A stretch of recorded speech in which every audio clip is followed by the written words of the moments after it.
Hey guys, today I'm gonna show you all how to unblock a phone number on MOTOROLA G15.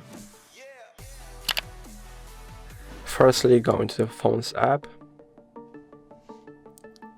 Now go into contacts and tap on the contact you have blocked. As you can see, this one is blocked.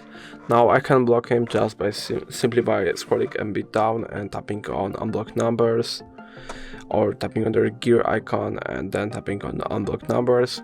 But what you can do is go back into contacts and tap on the three dots in the top right corner, go into settings, block numbers, and you can just unblock like direct phone number. It doesn't have to be a contact, so just tap on add number,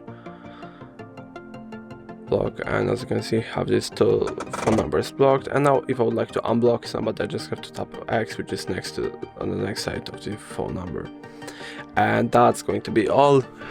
If I helped you, please leave a like and subscribe, and if you have more questions, let us know in the comments.